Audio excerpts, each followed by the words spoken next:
Princes and Priests, Chapter 11, The Battle at Ulam. Everyone but Tavia, Salma, and Travis met before dawn, in the yard by the dome-shaped tents of the orcs. It was early morning, and fall was well set in at this high altitude. The undergrowth had turned shades of red and orange, with the leaves having fallen off the smaller, deciduous trees.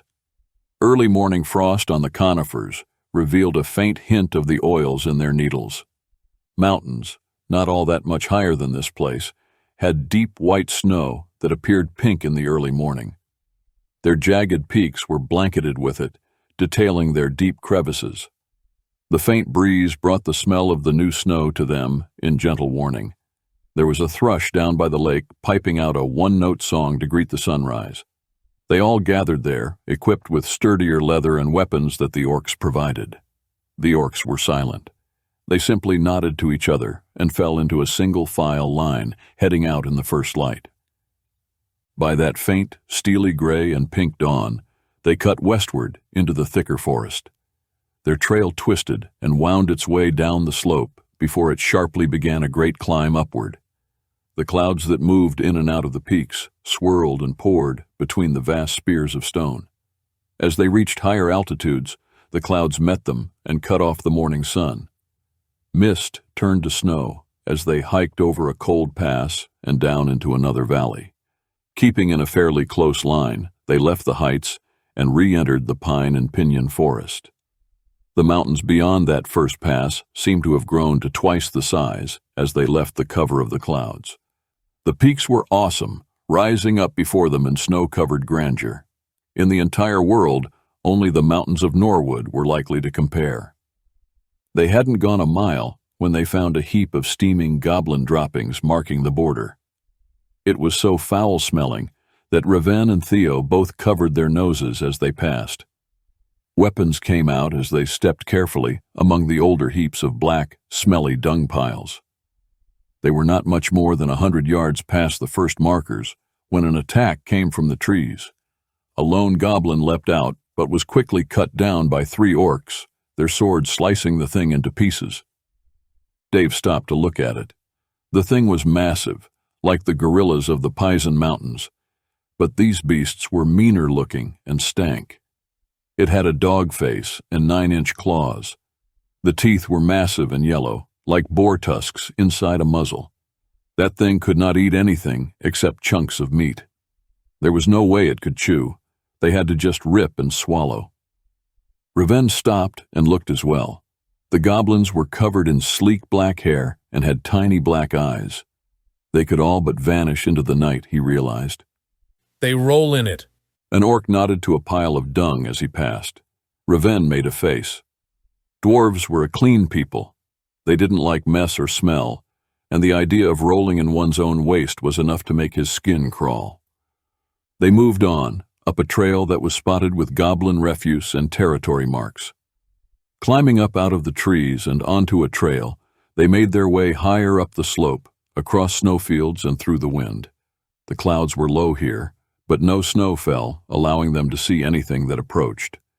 With the open area, they were able to see in time to move, as goblins rushed from the trees at an incredible speed.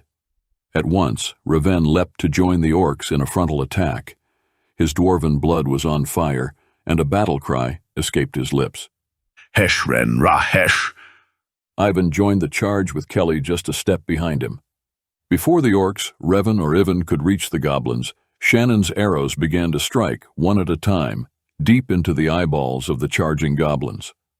One goblin ran on, unaware of the arrow in his head, his rage and eager lust for battle numbing any pain. The other 3 dropped, screaming, to pull the arrows out. 2 toppled over at that point, but the 3rd got up and ran at them with his eye socket pouring red and green-colored slime. "Oh, that is not good," Theo said, drawing back an arrow. His arrow flew and struck right into the bleeding hole that was once its eye socket. He looked around guiltily to see if anyone had seen his shot. "Nice," Dave admired, pleasantly surprised. He nodded and charged in as Theo drew back another. Raven had cleaved his axe into the head of one and struggled to hold on to it, as the goblin thrashed around with the heavy blade embedded in its skull. Another came at him from the side. Trading bow for sword, Shannon clove the head of the one that had targeted Reven. Even demonstrated his skills as well, joyfully hacking and slashing his way forward. Dave stepped up and cast out power, sending a blast at one. It screamed and burst into flames. Others all around it howled and scrambled back. Then, strangely, they attacked it, beating the fire out and pounding the goblin into the ground until there wasn't much left of the thing. Dave sent another blast and another goblin exploded with fire. He then watched in amazement and shock as the goblins attacked that one as well. He actually laughed at the stupidity of the things. To beat the afflicted to death was just a little extreme. Theo ran into the fray and drove his sword into the one that was still trying to kill Reven, even with its skull split and being held out of reach with the shaft of his axe. The goblin spun at Theo as the young man's sword stabbed into its side.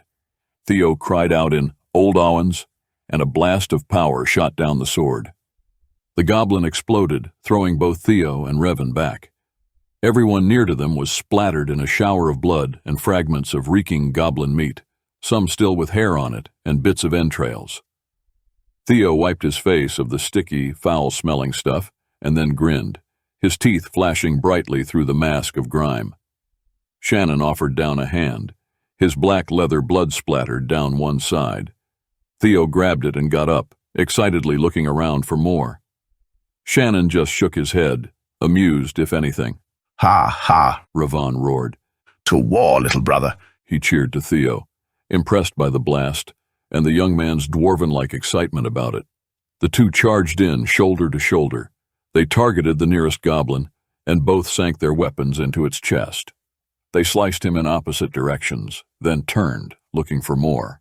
But the goblins were down, as well as one orc who sat holding his bleeding side. The others were kneeling around him, talking quietly. The fight was over. What did you think of that? Theo asked Shannon, his voice cracking with his excitement and the rush of using such power openly. Very dramatic, Shannon said. It worked, though. Theo said happily, puffing up with pride. It actually worked. Where did that come from? Revan asked excitedly as he pulled globs out of his beard. Theo, this is disgusting, and no one ever told me you were a wizard. He grinned.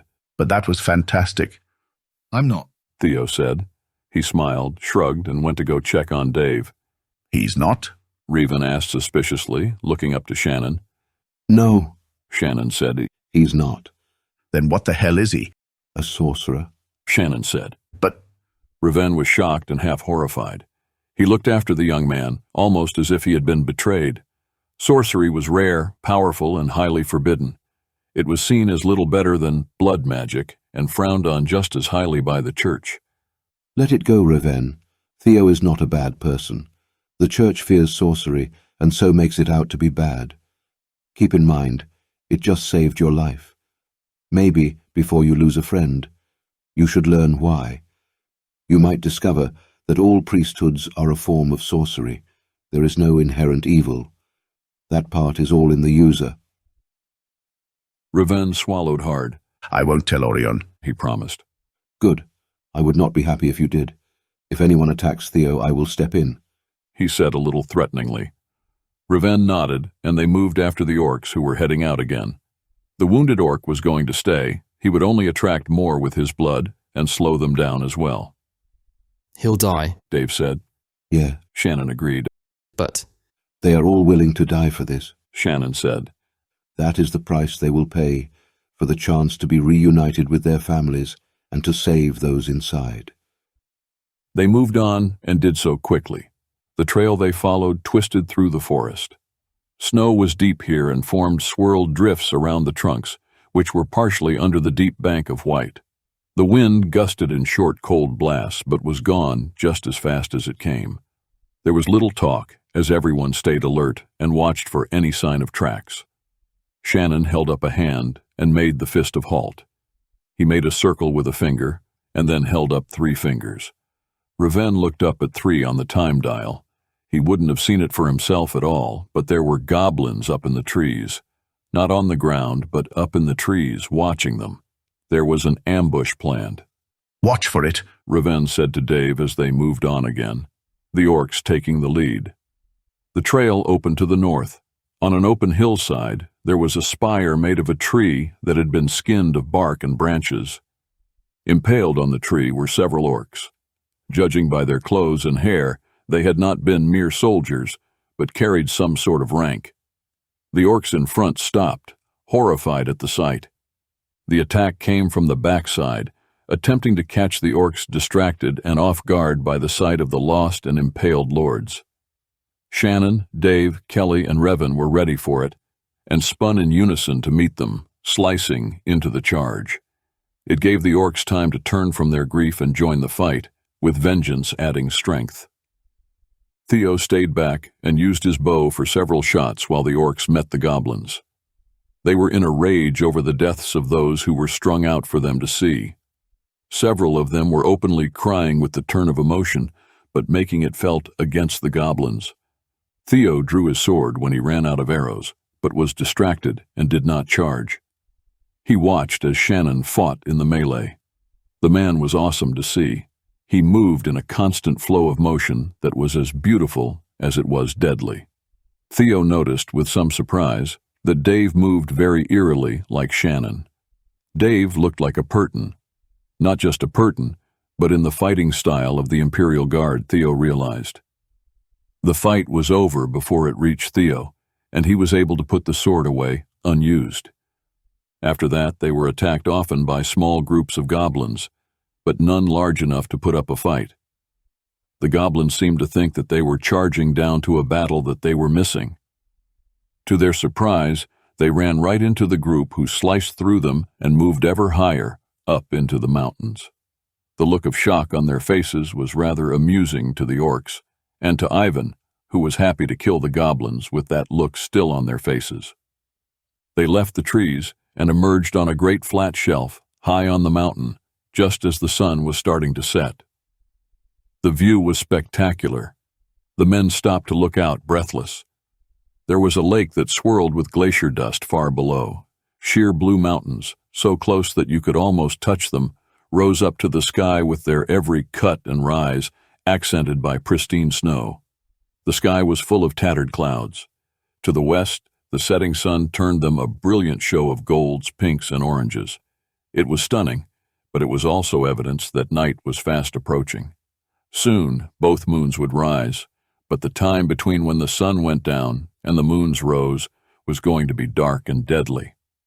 The shelf led onto a great level plateau, cutting into the side of the mountain. Several hundred feet back, there was an exposed cliff rising up to form another mountainous peak. The cliff face was covered in glowing wards that shifted in a multitude of hues and colors of the sunset and sky. In the center, glowing from the depth of the stone under the wards, was the awesome and great seal of the church in all its wealth of intricacies and splendor. Revan slowed to a stop as he gazed at the thing. He couldn't believe it. There on the wall was the last straw. He was betrayed by the church. It was like being punched in the gut. He had been able to deny having seen the pontiff in the Baron's study, but with the very seal of the church staring him in the face, he had no choice but to reconsider his vows, his roles, and his religion. No, Revan choked. it can't be. He was not allowed time to swallow it in. They were attacked in force.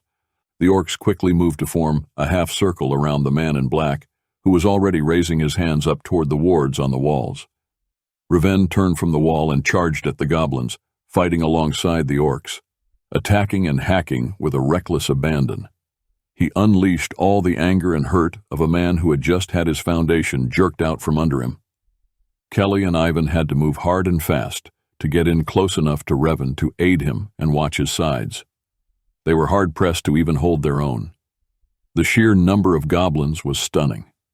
The warriors were forced to use all of their talents.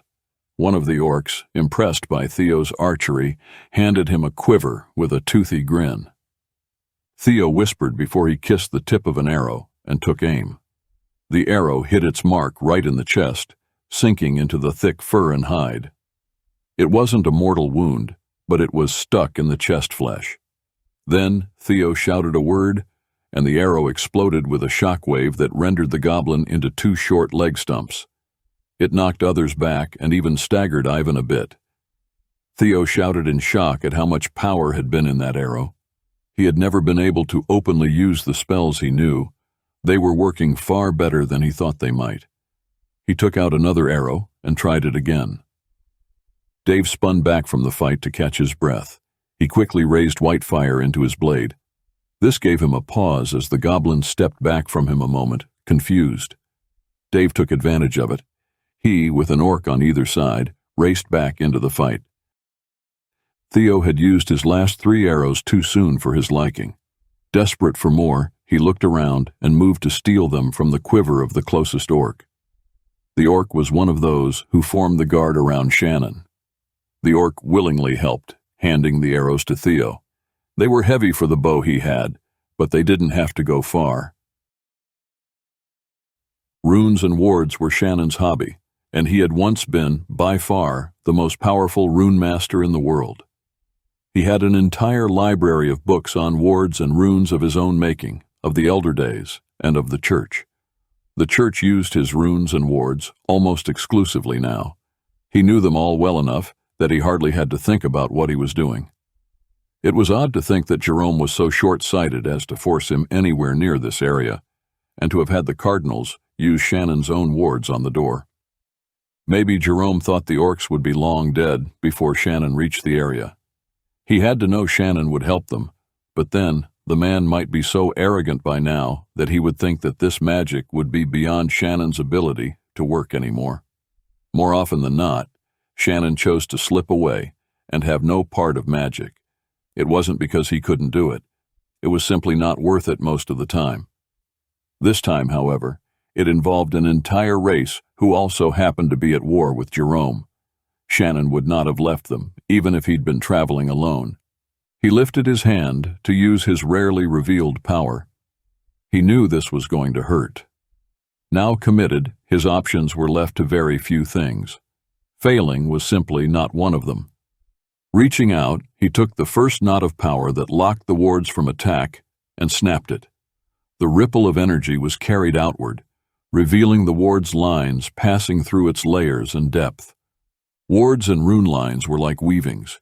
If you pulled at the right spot, it would unravel. People often forgot that you had to build blocks against unraveling, and you had to tie the wards off. The man who had constructed this hadn't properly tied off his runes. Not only that, while the man who had built this had powerful wards, to Shannon these were simple and almost elementary. They were just stacked one on the next, creating a false appearance of complexity. Shannon worked as fast as he could without any real difficulty. Wards were unraveling all over the wall. Their lines burned, smoked, and sparked as they ate themselves up.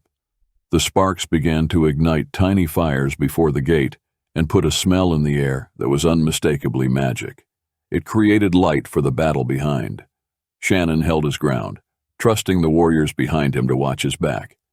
This was the easy part, but it still took focus. This was not going to go down fast. There were 6 layers of the wards with several hundred rune rings each. Each of the rune rings had to be unraveled on its own. Shannon had to wait for the wards to unravel before he was able to move on to the lower levels. Until the ward over it was gone completely, the one below could not be touched. Every unweaving took time to unwork itself and had to be watched to make sure it didn't knot back upon itself. Sometimes the lines would melt together, stopping a full unweaving, and that took even longer to undo than a true knot. As they burned away, he studied the seal under it, wondering how he was going to take that down. He doubted that the thing would recognize him, and he doubted that he had the right sort of power to dismantle it. The alternative would be shattering.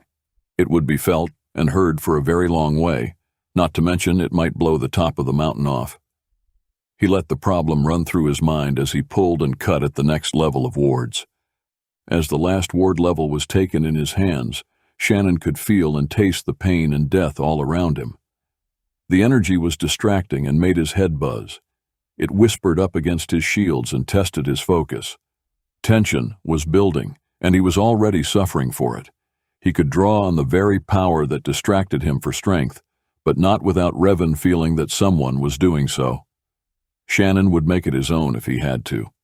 In order to have enough power, he would take whatever he needed, but still, he hoped that he could do it another way. Drawing himself up, he did something that he hadn't done for centuries, and never on purpose. This was the part he knew was going to cost him. Drawing a deep breath, he built up the inner strength to do what he knew was the only way to bring down the seal without killing the men behind him. He bowed his head and reached to the ground. He drew power up through his hands from the ley line below. He reached past the surface layer where the wizards played, down to the lower level where the power was so wild that the planet's core was liquid fire. Tapping into that, he drew it up. For one moment, he felt the sheer power of it before the pain hit. He felt his body react to it. He cried out at the agony that all the fire powers caused him. His inner cores seemed to rip open. Heat poured through his veins, catching his body on fire. Lambent flames ruptured over him, but held inside his leather. The magic used to protect him from the fiery energy now hid the magic from others, for one moment, before flames inside swept out over his entire body, swirling about him. Still, he held on. This method would work faster than the other ways. Time was running out. If he remained subject to the battle energies without the right shields, he would go mad. He could not work the runes with that shield up, so speed became very important. The fire might push him into madness as well, but if he worked fast enough, he had a chance to stay sane and achieve victory. As the power gathered, flames actually ruptured through his leather as it caught fire.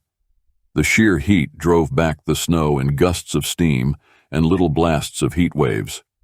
Inside his leather, he could feel his skin boiling, peeling and cracking as it split apart. It was something that he was all too familiar with.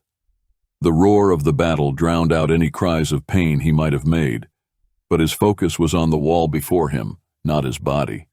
He could barely manage to hold on to himself through the pain and the strain. Shaw shifted to bind him together, so he would not crumble to mangled bits and constructed elements. Memory as well threatened to drown him in madness. The flames made him sick, and the pain was as bad as the flames of hell. Before him he could see the seal, as if it was drawn on the inside of his eyelids. It gave him the focus point he needed, and a target that provided him the emotional drive to destroy it. He thrust his hands at the seal, sending all that power through his body and directly at the great holy ward. It hit the seal with such a force that he was staggered back. The air was knocked out of him, and several orcs too near his line of fire had their clothes and hair ignite. He hadn't thought that he could still hold that much power. The seal, however, remained in place. Shannon grit his teeth. He would melt the damn thing off, burn it into oblivion. He hated fire, but for the same reason he hated it, he controlled it with a level of power that no one was ever known to have had before. The worst part, though, was that the use of this power used up soul energy, and he would have to acquire more, a lot of it, and very soon. He just hoped at this point that he would have enough to finish the task at hand. Shannon! Reven yelled. Shannon's attention shifted for a moment, allowing him to feel the goblins that had gotten past the orcs who were understandably distracted by the fire. They were running at him, but there wasn't much he could do about it. There was no way that he could redirect that much power that fast. The power had such a grip on him that he wasn't going to be able to free himself or to move. All he could do was hope that the fire engulfing him was enough to stop them, but he doubted it. He braced for an injury, preparing to deal with the aftermath of it. Reven yelled to Ivan and Kelly to protect Shannon, and the two roaring warriors charged in, slamming into the goblins that were reaching for Shannon. He returned his attention to the spell that was beginning to waver under his distraction. If the goblins were getting that close to him, he knew there were a lot of dead orcs. Time was about up. The goblin force had pushed them all back. The small army of orcs struggled to hold a line. They were already where the guard around Shannon had positioned themselves. The fighting was at the gate area itself. The goblins were not going to fall back. They realized what Shannon was doing and were desperate to stop him. The stand Kelly and Ivan made was not going to last long. The orc guard was going down, and goblins were gaining courage even in the face of the fire. Reven had to make a choice. The power of the priesthood was not having much effect on the goblins, and the group of defenders was about to be swarmed under. Of all the fighters, Theo had killed more of the goblins than anyone. His arrows were now spent, leaving the slender man with just a sword. It was burning with orange and black flames. He had somehow joined the two big warriors and fought to guard Shannon's back. If Theo hadn't thought to do that, things might have already gone very badly. How the three of them stayed as close as they did to the inferno was amazing. From where Reven was, he could feel the heat of the fire that Shannon was blasting against the wall. Even with the goblins' fear of fire, they were not going to fall back. They didn't want to lose this territory and were chopping down the orcs, using their mass numbers and rage. Reven knew what that flame on Theo's sword meant. He didn't want to see it, but he knew it well enough.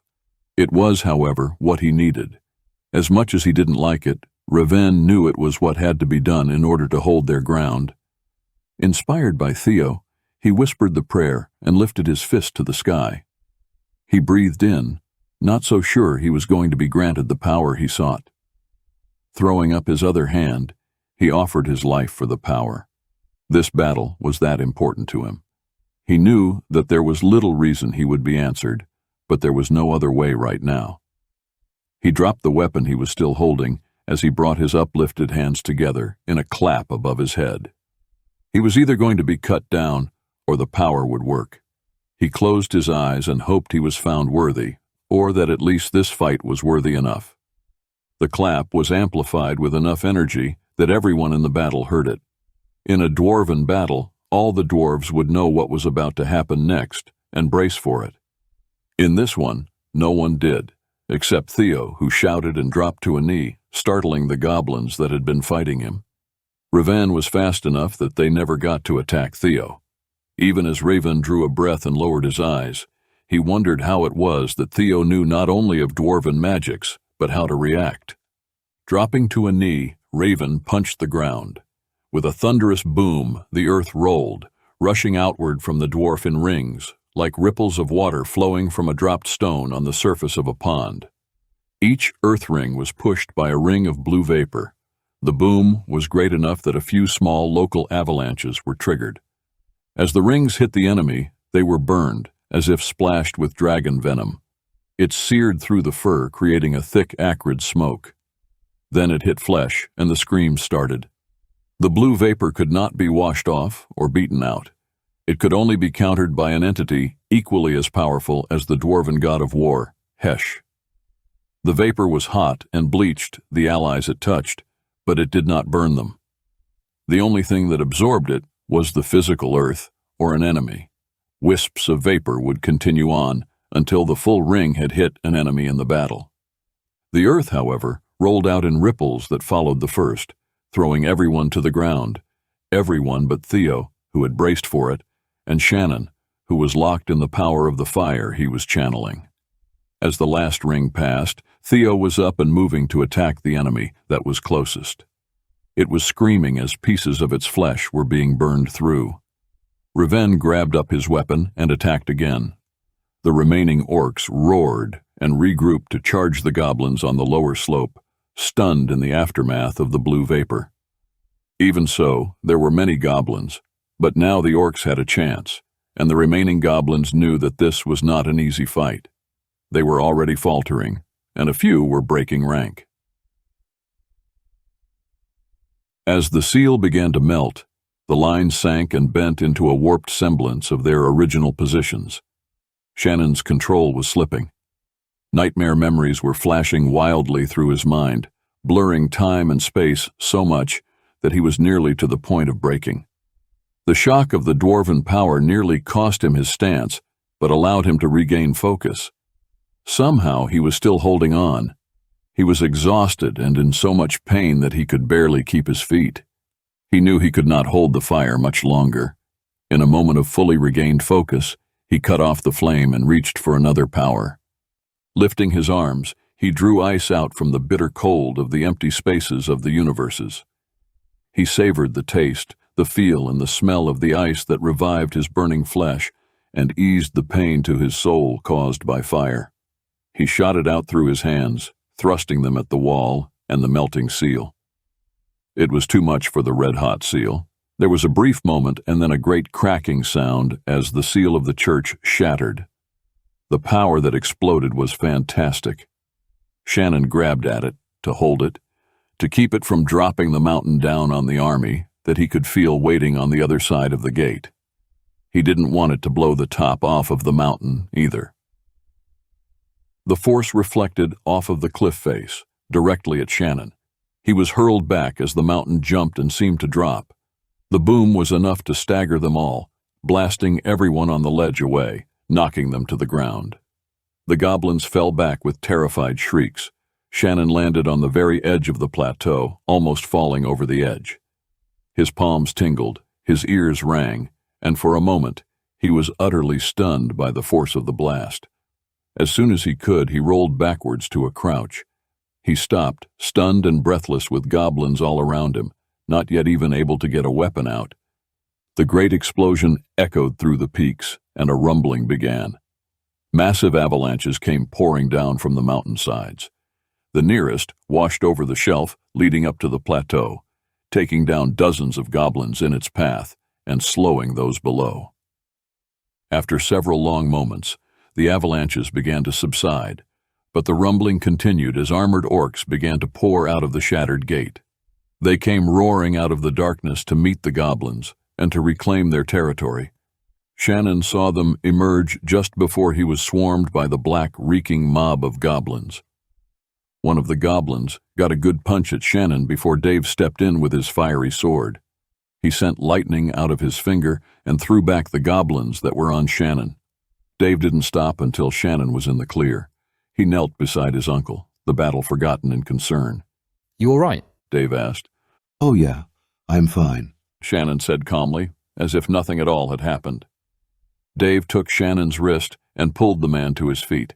Shannon needed a moment to get his balance, and then he looked at the wall and the gate. He was covered in the white dust that had been the gate stone. Everyone was covered in it.